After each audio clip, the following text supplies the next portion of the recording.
Welcome to Suman TV. నేను మీ నవీన్. ప్రస్తుతం మనతో న్యాచురోపతి ఎక్స్పర్ట్ డాక్టర్ షగుఫ్తా గారు ఉన్నారు. హాయ్ మ్యామ్, నమస్తే అండి. నమస్తే అండి. Ma'am, vitamin B12 deficiency. So చాలా మంది కూడా నర్వ్ వీక్నెస్ వచ్చాయి అని అంటే లేదు వీళ్ళకి ఈ ప్రాబ్లం ఉంది అని అంటుంటారు. సో దానికి సంబంధించి ఇంజెక్షన్స్, టాబ్లెట్స్ ఇప్పుడు టీవీలో మనం చూస్తే మీకు నరాల బలహీనత ఉందా, మీ కాళ్ళ తిమ్మిర్లు ఉన్నాయా, అరిచేతుల మంటలు ఉన్నాయా, సో ఈ టాబ్లెట్ వేసుకోండి అంటుంటారు. సో మనం అట్లా టాబ్లెట్స్ వరకు వెళ్లకుండా న్యాచురోపతితో మనం న్యాచురల్గా ఎట్లాంటి ఫుడ్ తీసుకుంటే మనం ఈ డెఫిషియన్సీని అధిగమించవచ్చండి? డెఫినెట్గా అండి. ఒకటండి, నరాల తిమ్మిర్లు కానీ, నరాల బలహీనత కానీ, లేదంటే ఎవరన్నా సరే ఆల్మోస్ట్ షేక్ అవుతుంటుంది బాడీ. ఏదైనా గ్లాస్ ఇచ్చామనుకోండి చేతిలో, బాగా గమనిస్తే షేక్ అవుతుంటుంది చెయ్యి. ఇలాంటి వాళ్ళు కొంతమంది యూరిన్ తట్టుకోలేరు. యూరిన్ వచ్చిందనుకోండి, కంట్రోలింగ్ పవర్ ఉండదు వీళ్ళల్లో. ఓకే, ఇమీడియట్ యూరిన్ వాళ్ళ కంట్రోల్ లేకుండానే పాస్ చేసేస్తుంటారు. కొంతమంది కళ్ళు కూడా ఒక కన్ను ఒకలాగా ఉంటుంది, ఒక్కొక్క కన్ను అదురుతా ఉంటుంది. సో ఈ టైప్ ఆఫ్ ప్రాబ్లమ్స్, మరి పిక్కలు పట్టేయడము, లోవర్ బ్యాక్ దగ్గర సయాటిక్ నర్వ్ ప్రాబ్లం రావడం, ఇవన్నీ నర్వ్ ప్రాబ్లమ్స్ అన్నీ రావడానికి మెయిన్ కారణం మీరు చెప్పినట్టు B12 D vitamin deficiency. Okay, మనకి నర్వ్స్కి స్ట్రెంథనింగ్ కావాలంటే ఖచ్చితంగా B12 అనేది ఎంత మ్యాండేటరీ అంటే అంత మ్యాండేటరీ. ఇప్పుడు ఎవరైనా సరే ఒక చిన్న పెయిన్ అని చెప్పి హాస్పిటల్కి వెళ్ళినా కూడా ఇమ్మీడియట్గా ఏం చేస్తున్నారు, ఉందా లేదా డెఫిషియన్సీ చూడట్లేదు, ఇమీడియట్ ఇంజెక్షన్ వేసేస్తున్నారు. ఈ సప్లిమెంట్ కూడా 10 days తీసుకోవాలి, వీక్లీ ట్వైస్ ఆర్ థ్రైస్ తీసుకోవాలి అని చెప్పేసి ఇచ్చేస్తున్నారు. లేదంటే మల్టీవిటమిన్ ట్యాబ్లెట్స్ ఇస్తున్నారు. ట్యాబ్లెట్స్ రూపంలో, ఇంజెక్షన్స్ రూపంలో ఎందుకు వెళ్ళాలి? ఫుడ్ రూపంలో వెళ్ళారనుకోండి, బెస్ట్ ఫ్రూట్ పొమోగ్రేట్ అండి.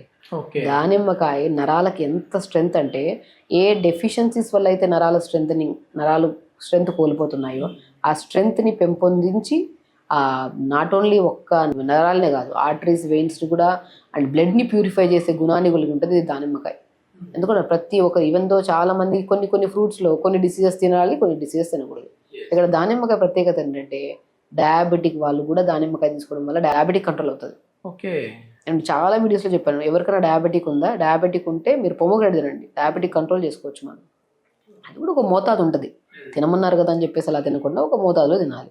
సో ఖచ్చితంగా మనకి నరాలకి స్ట్రెంగ్త్ కావాలంటే ఫ్రూట్స్ విషయానికి వస్తే మాత్రం దానిమ్మకాయ అల్టిమేట్ ఫ్రూట్. ఎస్ ఎస్, దానిమ్మలో అన్నీ కూడా మంచివి అంటారు కదా మ్యామ్. అంటే దాని లీఫ్ దగ్గర నుంచి ఆ దానిమ్మ పండు పైన తొక్క కూడా చాలా యూజ్ఫుల్ అంట. అసలు మీకు దానిమ్మకాయ ఇప్పుడు ఎవరికైనా థ్రోట్ పెయిన్ ఉంది, కాఫ్ ఉంది, సైనస్ ప్రాబ్లం ఉంది, ఆస్తమా ఉంది, దానిమ్మకాయ ఆకులు తీసుకొచ్చి చిన్న అల్లం ముక్కేసి కొద్దిగా వామేసుకొని మరిగించుకొని తాగండి.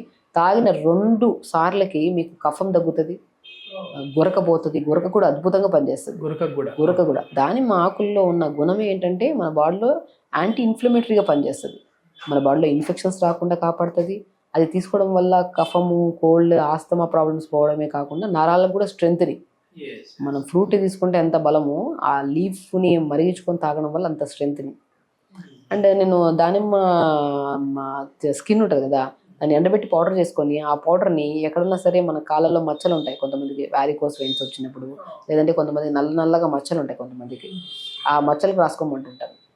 అంత అద్భుతం. ఫేస్ ప్యాక్ కూడా వేస్తుంటారు కదా, ప్యాక్ కూడా బలి పనిచేస్తుంది. ఫేస్ ప్యాక్ కొన్ని సిచ్యువేషన్స్లో హెయిర్ రిలేటెడ్ ప్రాబ్లమ్స్ ఉన్నా కూడా దానికి కూడా హెయిర్ ప్యాక్ కూడా యూజ్ చేస్తాం అనమాట. అని లిమిటెడ్ డిసీజెస్ ఉంటాయి హెయిర్కి సంబంధించిన.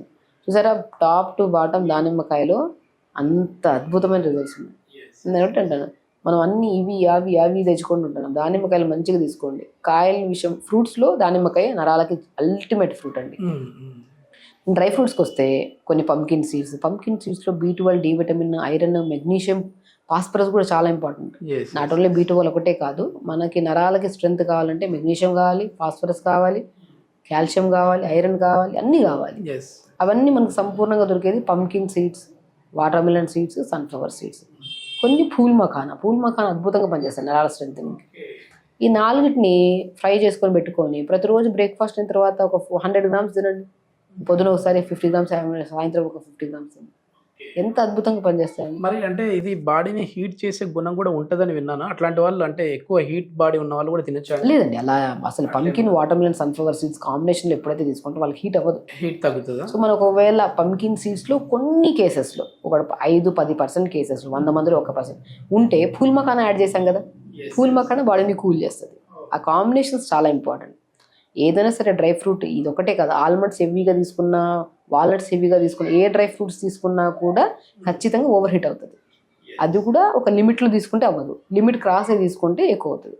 సో మనం 25 to 50 grams 60 grams వరకు అన్ని కాంబినేషన్లో తీసుకున్నాం కదా, పర్ డే మొత్తం డివైడ్ చేయాలి దాన్ని. ఒకటేసారి కూర్చొని అలా తినేసినా కూడా హీట్ అవుతుంది. సో పొద్దున కొన్ని, మధ్యాహ్నం కొన్ని, సాయంత్రం కొన్ని, మళ్ళీ స్నాక్ టైంలో కొన్ని. లేదంటే దాన్ని పౌడర్ ఫామ్ చేసుకొని ఆ పౌడర్ని ఇడ్లీ బ్యాటర్లో కలపడం కానీ, దోశ బ్యాటర్లో కలుపుకోవడం కానీ, ఆవు పాలలో ఒక స్పూన్ కలుపుకొని తాగడం కానీ అలా చేశారనుకోండి, మంచిగా కాల్షియం దొరుకుతుంది. ఆవు పాలలో కలుపుకొని తాగడం వల్ల వేడి అవ్వదు, బాడీ కూడా చాలా మంచిగా ఉంటుంది. ఇది ఎన్ని రోజుల్లో మనకి రిజల్ట్స్ కనపడుతుంది అండి? విత్ ఇన్ 1 వీక్లో అండి. నేను నరాలలో తిమ్మిరి కానీ, షివరింగ్ కానీ, చాలా వరకు కూర్చున్న లెగుస్తున్న టక్ టక్ సౌండ్ కానీ, severe back pain, neck pain ఉండే వాళ్ళలో కూడా నేను ఒకటే చెప్తాను, pumpkin, watermelon, sunflower seeds, phool makhana shallow fry చేసుకొని దూరగా వేపేసుకొని పౌడర్ చేసుకొని ఆ పౌడర్ని ప్రతిరోజు ఆవు పాలలో ఒక స్పూన్ కలుపుకొని తాగండి. డెఫినెట్గా అదే. లేదు ఒకవేళ ఆ పాలు కొంతమందిలో ఎలర్జీ ఫామ్ అవుతుంది, ఆస్తమా ఉండే వాళ్ళలో కానీ కొన్ని కేసెస్లో మనం పాలు అవాయిడ్ చేయమంటాం.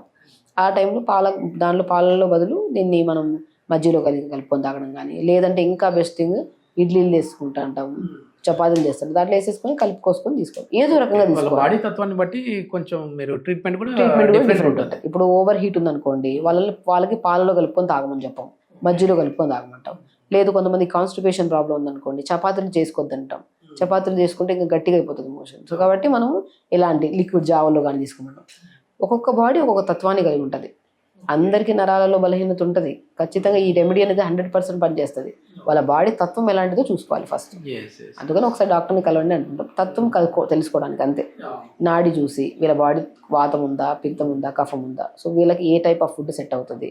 ఇప్పుడు నేను చాలామంది నరాల బలహీనత వీడియోలు చూస్తారు, అన్నీ ఫాలో అయిపోతారు, ఏది రిజల్ట్ రాదు. బికాస్ అది ఒక్కటి గమనించాల్సింది ఏంటంటే ఇండివిజువల్ బాడీ ఇండివిజువల్ లాగా ఉంటుంది. మీకు ఒకవేళ కఫం ఎక్కువైపోయి వాతం ఎక్కువైపోయింది అనుకోండి, వాళ్ళకి ఓవర్ హీట్ ఉండే సంబంధం సెట్ అవ్వదు అనమాట. ఈ కాంబినేషన్స్ చూసుకొని వాళ్ళ బాడీలో హీట్ ఉందా వేడి చూసుకోవాలి అంతే. అదొకటి చేసుకొని వాళ్ళు ఫాలో అయితే దానిమ్మకాయ అయితే అల్టిమేట్ అండి. ఎనీ కైండ్ ఆఫ్ బాడీ వాళ్ళు దానిమ్మకాయ తీసుకోవచ్చు. ఈ సమస్య ఎందుకు వస్తుంది మ్యామ్ అంటే మామూలుగా ఒకప్పుడు 60 ఏళ్ళ వల్ల అయితే బాడీ కొంచెం షేక్ అయిందన్న ఒక అర్థం ఉంది, కానీ మిడిల్ ఏజ్ వాళ్ళలో కూడా వస్తూ ఉంది. మళ్ళీ మాకు డ్రింకింగ్ అలవాటు కూడా లేదు, అయినా మాకు ఎందుకు ఈ నరాల బలహీనత వస్తుంది? ఎక్కడ ఫిజికల్ యాక్టివిటీ ఉందండి? Physical activity most important. నరం కదిపించే ఏదైనా ఉంది అంటే ఎక్సర్సైజ్. ప్రతిరోజు యోగా చేసుకోండి, తొందర లేకండి, టైంకి తినండి. మీరు లేట్స్ తినడం వల్ల ఫుడ్ మనం తీసుకుంటున్న ఫుడ్లో నరాలకు స్ట్రెంథనింగ్ ఫుడ్ ప్రతి ఫుడ్లో ఉంటుందండి. ఇంక్లూడింగ్ రైస్లో కూడా B12 ఉంటుంది, విటమిన్. రైస్ తింటున్నాం కదా, దాంట్లో B12 సంపూర్ణంగా దొరకాలి కదా బాడీలో. మజ్జిగ తాగుతున్నాం కదా, మన ప్రోబయాటిక్స్ కూడా వస్తున్నాయి కదా, కొల్లాజన్స్ కూడా అన్నీ వస్తున్నాయి కదా. మరి ఏ సమస్య రావద్దు. ఎందుకు వస్తున్నాయి అంటే నేనేమంటున్నా అంటే టైం దాటి తింటే అది ఫుడ్ అయినా సరే పాయిజనే అంటా నేను. మీరు పొద్దున్నే తొందరగా లేచారు, 1 అవర్ యోగా చేసుకున్నారు, టైంకి 8 కల్లా ఆకలేస్తుంది మనకి. 8 కంటే మన బాడీలో ప్యాంక్రియాటిక్ గ్రంథి, గాల్ బ్లాడర్ గ్రంథి ఒక డైజెషన్ జ్యూస్ను సిక్రియేట్ చేసి స్టమక్లోకి వేసింటుంది. ఆ ఫ్రెష్ జ్యూస్ ఉన్నప్పుడే ఆకలేస్తుంది మనకి. ఆకలేసినప్పుడు మనం ఫుడ్ వేసామనుకోండి, ఈ 2 డైజెషన్ అవుతాయి. ఆ 2 డైజెషన్ చేయడానికి ఆ జ్యూస్ ఉంటుంది. ఆ డైజెషన్ అయిపోయినప్పుడు మనకి కావాల్సిన న్యూట్రిషన్ ఏది కావాలి, B12, D విటమిన్, హెయిర్కి ఒక న్యూట్రిషన్ కావాలి, స్కిన్కి ఒక న్యూట్రిషన్ కావాలి, బాడీలో మొత్తం న్యూట్రిషన్ అంతా ఫుడ్లో దొరుకుతుంది. ఈ న్యూట్రిషన్ అనేది కన్వర్ట్ అయ్యి మిగతాదంతా చెత్త రూపంలో ఎలిమినేట్ అవుతుంది. అదే డివైడ్ చేసుకుంటుంది. మీరు 11కి తింటారు బ్రేక్ఫాస్ట్, నేను పంకిన్ సీడ్స్ తింటా, దానిమ్మకాయ తింటా, నేను 11కి తింటానంటే వేస్ట్. ఆల్రెడీ డైజెస్టివ్ జ్యూస్ అనేది స్పాయిల్ అయిపోయే టైం, అది పసరులాగా ఫామ్ అయిపోతున్నప్పుడు మీరు ఫ్రెష్ ఫుడ్ వేసినా కూడా అది పసరు ఇది అవుతుంది. సో టైంకి తినడం చాలా ఇంపార్టెంట్. మరి 8 to 8:30 ఇంతకుముందు పాతకాలంలో అదే చెప్పారు కదా మీరు, పాతకాలంలో టైంకి 7 to 8 మధ్యలో రాగి సంగటి తినేసి మంచిగా తినేవాళ్ళు. లేదంటే వాళ్ళ ఏరియాస్ని బట్టి స్పెషల్ ఫుడ్ తినేసేవాళ్ళు. లంచ్ టైంకు 12:30 to 1 ఆకలి వేసేది. లేదంటే పాతకాలంలో 2 మీల్స్ ఉండేవి. పొద్దున బ్రేక్ఫాస్ట్ మంచిగా తినేవాళ్ళు, డిన్నర్ తినేవాళ్ళు. 2 మీల్స్ ఉండేవాళ్ళు. అదే చెప్తున్నాను కదా, ఒకసారి తింటే they are very healthy, 2 times తింటే హెల్తీ, 3rd time తింటే వాళ్ళు రోగి అంటారు. సో నేను ఏమంటానంటే ఒక లిమిట్ ఆఫ్ ఫుడ్, మళ్ళీ మార్నింగ్ బ్రేక్ఫాస్ట్లో లైట్గా ఇలా పెట్టుకోవాలి, లంచ్కి వచ్చిన తర్వాత మంచిగా. మామూలుగా మధ్యాహ్నం బాగా తిని నైట్ తగ్గియాలి అంటారు కదా. అవును, ఈ జనరేషన్ వాళ్ళకి అలాగే చేయాలి. పాత జనరేషన్ అంటే పగలంతా వర్క్ చేసే ఈ జనరేషన్లో లంచ్ 1 meal పెట్టుకోండి, మంచి తినండి. మార్నింగ్ బ్రేక్ఫాస్ట్లో టైంకి తింటున్నారంటే బ్రేక్ఫాస్ట్ చేయండి, టైం దాటి తింటున్నారంటే బ్రేక్ఫాస్ట్ చేయకుండా ఏదైనా జావ రూపంలో తీసుకోవడం కానీ చేయండి. లంచ్ 12:30 to 1:30 మధ్య తినాలి, డిన్నర్ కూడా 6:30 to 7:30 మధ్యలో. జనరేషన్స్ ఎంత మారినా, మన ఫుడ్ మారినా, బాడీ తత్వం అనేది ఈ టైమింగ్కి తింటేనే దే ఆర్ హెల్తీగా. క్లాక్ అనేది మారదు, ఎప్పుడు మారదు.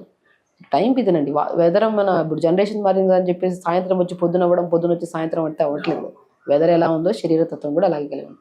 టైంకి తిన్నారనుకోండి మంచి న్యూట్రిషియస్ ఫుడ్, మీరు తినే ఫుడ్ న్యూట్రిషియస్ ఫుడ్, అంటే ఇంకొన్ని ఎక్స్ట్రా వెజిటబుల్స్ యాడ్ చేయండి, ఆకుకూరలు యాడ్ చేసుకోండి, నట్స్ యాడ్ చేసుకోండి, అప్పుడు ఏ సమస్య రాదు అంటే. ఎస్, మొత్తానికి దానిమ్మ పండుకున్న ప్రాముఖ్యత గురించి చాలా చక్కగా చెప్పారు. అదేవిధంగా మన బాడీ క్లాక్ అనేది కూడా మనం ఏదో ఒక క్లాక్ మెయింటైన్ చేస్తూ ఉంటాం, అది కాదు, దీనికి కూడా ఒక క్లాక్ ఉంటుంది. దాన్ని బట్టి నడుచుకుంటే ఏ రోగాలు రావు. ఏ రోగాలు. Thank you ma'am. నమస్తే.